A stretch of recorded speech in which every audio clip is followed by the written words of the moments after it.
March 8, 1971, Madison Square Garden, the fight of the century. 20,000 people screaming as Muhammad Ali and Joe Frazier prepared to make history.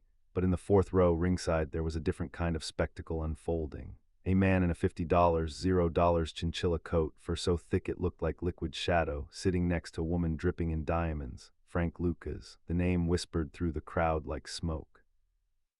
And in the stands, an FBI agent named Richie Roberts watched that coat with the intensity most men reserve for lovers or enemies. But this story isn't about that night. Not really. The real story happened 3 days later in a small kitchen in Greensboro, North Carolina, when Frank's mother saw that coat hanging in her hallway and said 6 words that would haunt her son for the rest of his life.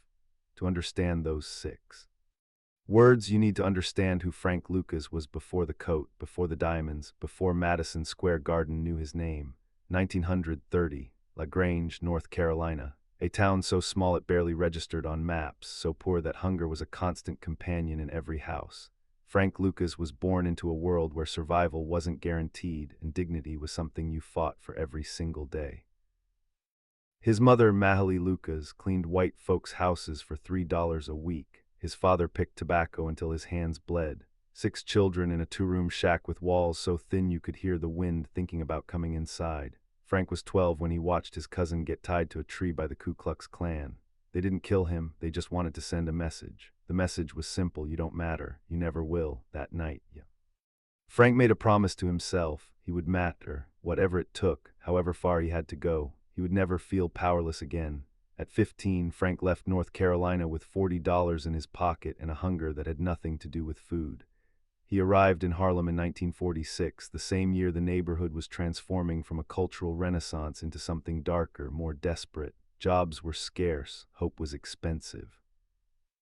But opportunity, if you knew where to look, if you were willing to pay the price, opportunity was everywhere. Frank started small, running numbers, delivering packages for local operators, watching, always watching.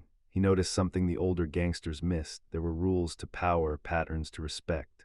And if you could learn those patterns, if you could move through them like water through cracks, you could build something nobody expected from a kid from LaGrange. That's when he met Bumpy Johnson. 1954, Small's Paradise. Frank was 24, working as a driver for a local numbers runner. Bumpy Johnson walked in and the room changed temperature. Not because Bumpy was loud or aggressive, because he was still, controlled. A man who understood that real power doesn't announce itself. Frank watched Bumpy for months before he approached him. Studied the way Bumpy talked to people, the way he solved problems, the way he built loyalty not through fear but through respect. When Frank finally asked Bumpy for a chance, Bumpy looked at him for a long moment and said something Frank never forgot: power without discipline is just violence, and violence always ends the same way. For the next 15 years, Frank learned at Bumpy's side how to move money without leaving traces, how to build operations that looked invisible until you needed them to be seen, how to separate business from emotion even when the business got bloody. But Bumpy Johnson died in 1968, and Mahalee Lucas inherited not just territory but a question: what kind of man would he become without his teacher? The answer came from an unexpected place: Vietnam. While America watched the war on television, Mahalee Lucas saw something else. He saw opportunity in chaos, profit in tragedy. He traveled to Southeast Asia and made connections that would change everything. Not with the Italian mob that controlled most of Harlem's drug trade. Not through the usual channels. Frank went straight to the source. He called it blue magic, heroin, so pure it made everything else look like aspirin. And he didn't buy it from middlemen. He bought it directly from suppliers in the Golden Triangle, cut out the Italian families entirely, and flooded Harlem with a product that was better and cheaper than anything on the streets. The money came fast, then faster. By 1970, Mahalee Lucas was moving $1 million a week. He bought apartment buildings, nightclubs, legitimate businesses that cleaned dirty money until it looked like honest success. He bought his mother a house in North Carolina with a garden and a porch. He bought his brother's cars. He bought his wife Julie anything she wanted. And he bought that coat, the chinchilla, custom-made, Italian tailors, $50,000 for something that served no practical purpose except to announce: I have arrived. I am untouchable. The world that tried to crush me can't even touch my shadow now. Frank wore that coat everywhere, to restaurants, to clubs, and on March 8, 1971, to the biggest boxing match in history. The Ali-Frazier fight wasn't just sports. It was culture, politics, identity. Every celebrity, every power player, every person who mattered or wanted to matter was there. And Frank Lucas sat fourth row, ringside in that impossible coat, with Julie beside him wearing enough diamonds to fund a small country. He felt like a king. What he didn't know was that in the upper deck, Richie Roberts was watching him. Roberts wasn't interested in the fight. He was interested in that coat.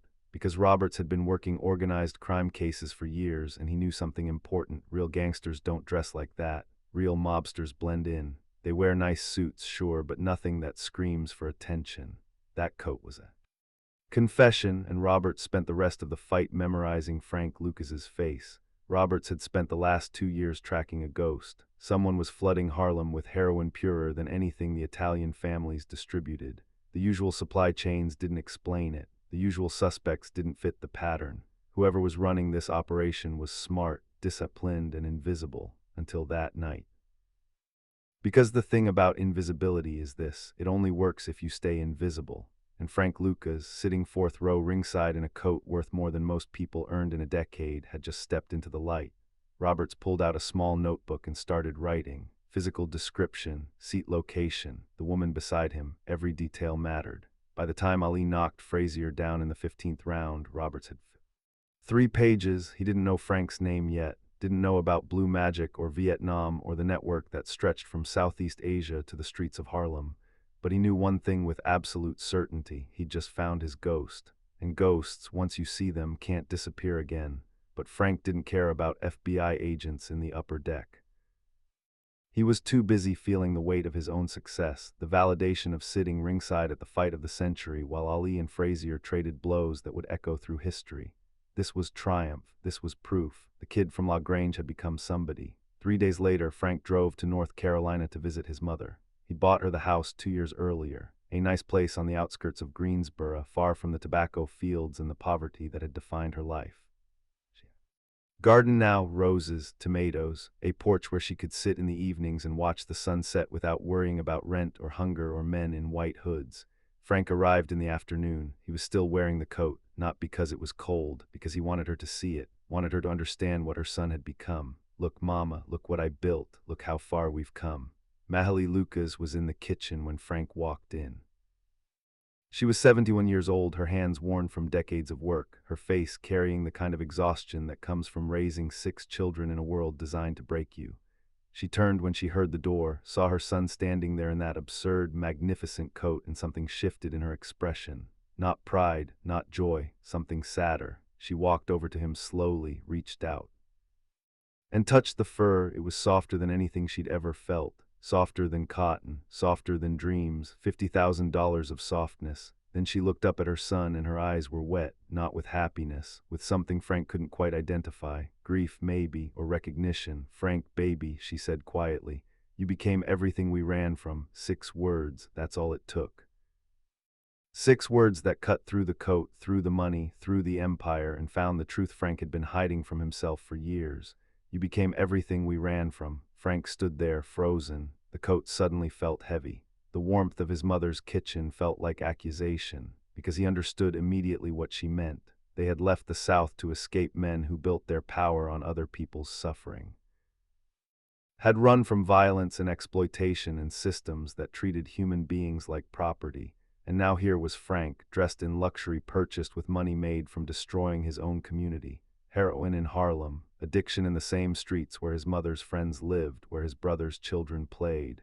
He had become the very thing his family had fled. Frank tried to speak, but his mother wasn't finished. She sat down at the kitchen table, gestured for him to sit across from her, and when he did, she continued. You remember when you were 12, when they tied your cousin to that tree? Frank nodded. You remember what you told me that night? You said you'd never let anyone make you feel small again. You said you'd be powerful enough that nobody could hurt us. She paused, looked at the coat again. But baby, this ain't power, this is just hurt wearing expensive clothes. Frank felt something crack inside him. Not break, not yet, but crack. A small fracture in the foundation he'd built his entire identity on. He wanted to argue, wanted to explain that the world didn't give people like them options, that he'd done what he had to do to survive, to win, to matter. But the words dried up in his throat because he knew his mother would see through every justification.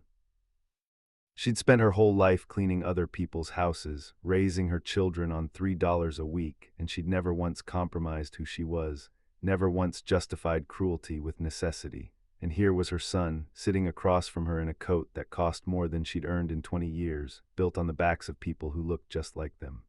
Frank left North Carolina that evening. Without staying for dinner, he told his mother he had business back in New York. She didn't argue, just hugged him at the door and whispered, "I still love you, baby, but I don't love what you're doing." The drive back to New York took 8 hours. Frank didn't play music, didn't think about business, just replayed those 6 words over and over in his mind. "You became everything we ran from." Something shifted in Frank after that visit. Not immediately, not dramatically, but slowly, like a building settling on a cracked foundation. He still ran his operation, still made his money, still wore expensive clothes, but the satisfaction was gone, the triumph felt hollow. He started noticing things he'd ignored before: the vacant eyes of addicts on 116th Street, the mothers crying outside his clubs because their sons were gone.